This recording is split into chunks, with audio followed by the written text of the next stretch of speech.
Reklamasi Pantai Indah Kapuk atau yang biasa kita kenal dengan PIK merupakan proyek ambisius di kota yang bertujuan untuk memperluas wilayah daratan di pesisir. Apakah keuntungan jangka pendek yang dapat dihasilkan sebanding dengan kerusakan lingkungan yang mungkin ditimbulkan di masa depan? Dalam kasus reklamasi PIK, prinsip keberlanjutan menjadi sangat relevan di mana kita perlu mempertimbangkan tidak hanya keuntungan jangka pendek saja.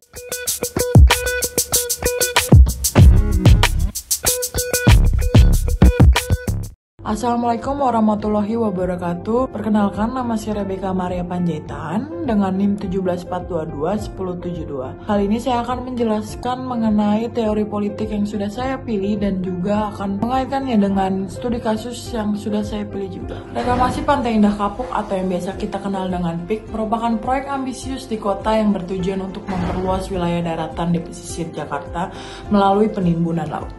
Tujuan utamanya adalah untuk menciptakan area hunian, komersial dan rekreasi yang dapat mendukung pertumbuhan ekonomi di kota.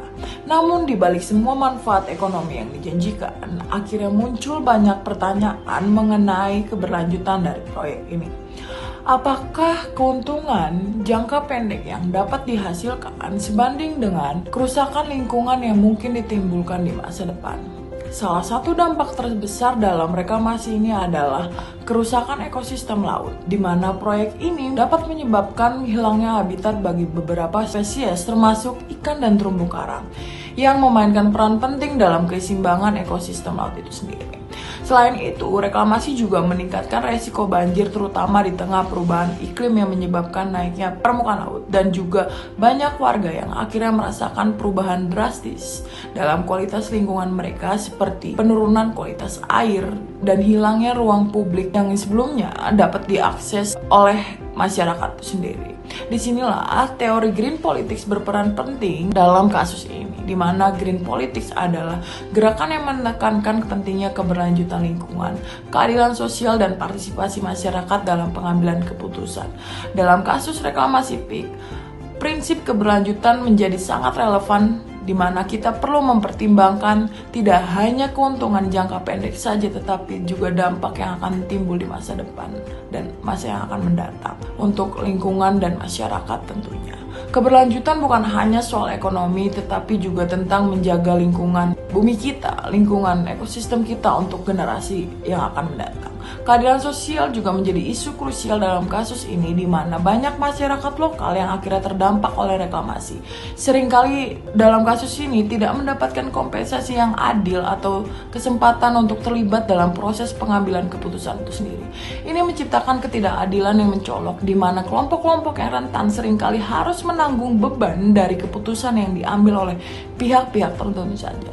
Situasi ini menunjukkan pentingnya untuk melakukan pendekatan yang lebih inklusif dan adil dalam perencanaan proyek-proyek besar di dalam kota besar. Partisipasi publik adalah aspek lain yang sangat penting dalam green politics. Gerakan ini mendorong keterlibatan masyarakat dalam tiap perencanaan dan pengembangan. Di mana dalam kasus PIK, banyak warga yang akhirnya merasa tidak dilibatkan dan suaranya tidak didengar. Keterlibatan masyarakat tidak hanya penting untuk keadilan, tetapi juga untuk menciptakan solusi yang lebih baik dan lebih berkelanjutan.